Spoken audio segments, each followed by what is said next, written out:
Hey everybody, this is Erica from the Classy Climb blog. Listen, I love posting in these different comment forums about trades and how, plumbers, HVAC, repair, electricians, truck drivers are making on average $60,000 to $90,000 a year, right? And this guy was like, well, that ain't no money. Where? When the average 76% of Americans are making $31,000 a year? Like, what world are you living in? So what's funny is when people say that, I go, well, that's no money to do this and that, do that.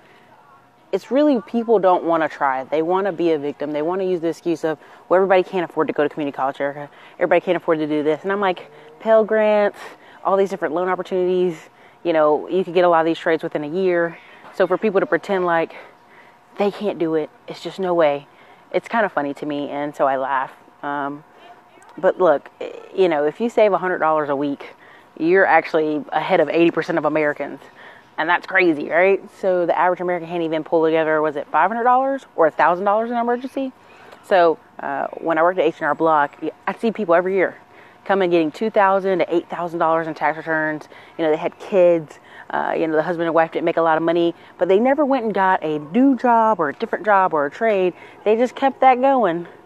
They didn't change it. And then every year they'd get a car or more clothes. And you'd be like, if you add that up over 10 years, 10 years, that's $20,000 or $70,000 that you're just kind of chucking to the wind.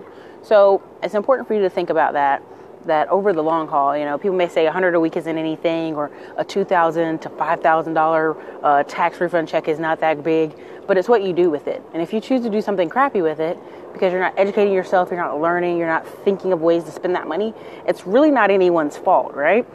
So many people are talking about, I see you, Dre, what's up? Thanks for liking. I see a lot of people on the Dr. Boyce Watkins channel, kind of upset, like, hey, we can't make any money. We just can't do it, man. We're broke, man. Black Americans are starving. But yet these are the same people who you'll see them brand new cars, brand new clothes, really nice apartments. And you're like, if you kind of reduce some of that budget in these places that don't matter, the car, the brand new iPhones, and some of the clothes, and just shift $100 a week minimum, have a really different life. So it's important for you to think about that and think bigger, because it's too easy for everybody to take the victim role and say, well, we just can't make it. And these are the same people who, oh yeah, Jordans, I see you there. Even I have a friend who does ties and suits. I mean, he's at a job at a bank where he's making only 45 something a year, and ties and suits all the time. I mean, he's just throwing money, ties and suits, Instagram. He loves it. But it's like, all right, I get the ties and suits, but are you going to be a loan officer soon? Are you going to go take the next level job? Are you going to be a financial advisor? Are you going to change your position in your career? So, to each his own. I get you. But again, there's a reason they make, Dave Ramsey makes so much money talking about people upside down in their cars, where people are $40,000 upside down, $50,000 upside down. It happens often. So it's not uncommon. It happens a lot. So, but anyways, you guys, I just want to talk about that. You're not a victim. The power is in your hands. If you have free time, decide what you want to do with it. $100 a week minimum. Later, guys.